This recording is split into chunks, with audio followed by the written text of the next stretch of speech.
تو اس میں سے پیسے جو گنے میں نے، تو جب اس نے مجھے کپڑا لا کے دیا تو بل دیا تو وہ 7,000 کچھ روپے تھے. اب وہ کچھ روپے مجھے نہیں یاد، لیکن یہ کہ نہ کرنا کم نہ زیادہ. پاکستان کے شہر گجرات کی رہائشی خاتون نسیم اختر نے 32 سال کی محنت سے سوئی دھاگا کے ساتھ کڑھائی کر کے قرآن پاک تحریر کیا ہے. اسلامی دنیا کے اندر یہ ایک ایسا کارنامہ ہے جو شاید اس سے پہلے کبھی کسی نے انجام نہیں دیا اور ممکنہ طور پر مستقبل میں بھی ممکن نظر نہیں آتا ہے. مطلب مجھے کھیل کود کا اتنا شوق نہیں تھا، پڑھنے کا سیکھنے کا یہ شوق تھا. تو 5 سال کی عمر میں نے قرآن ختم کر لیا.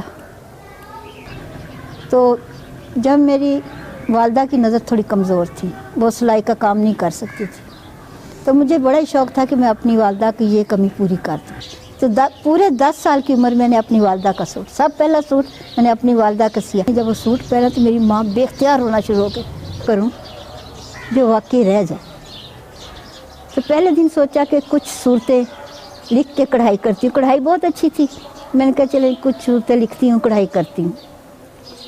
دوسرے دن کہا نہیں بڑی صورتیں لکھتی ہوں. تیسرے دن کہا نہیں پورا قرآن ہی لکھتی.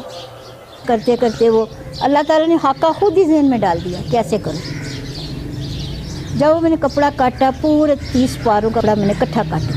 تو وقت میرے پاس ہوتا تھا ظہر سے عصر تک، پھر رات کے وقت 1 بجے کے بعد جتنا لکھ سکوں، کبھی 4.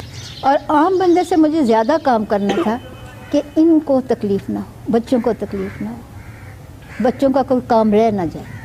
ان کے سارے کام نپٹانے کے بعد میں اس کو شروع کرتی. آپ سوچ نہیں سکتے کہ یہ اندر جو فرش ہے نا، اس پہ روڑی بھی میں نے خود کٹی ہے.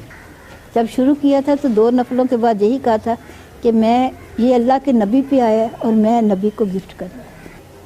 یہ بات آج بھی میری سمجھ سے باہر ہے، یہ کیسے دنیا کے سامنے آ گیا. گئی ہوں لے کے قرآن، تو انہوں نے کہا ایک کیوں جلد لائے، پورا کیوں نہیں لائے. انہوں نے بڑے اہتمام سے رکھا ہے.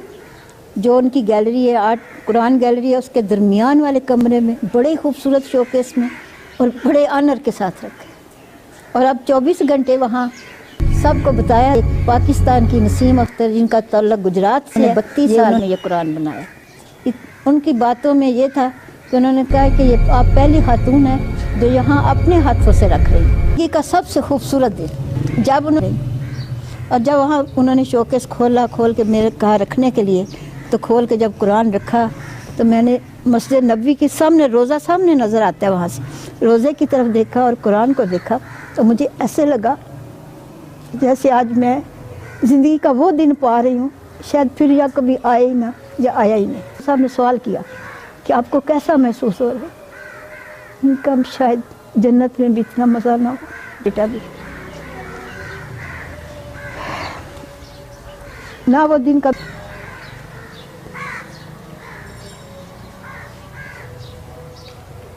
وہ دن بہت قیمتی دن تھا.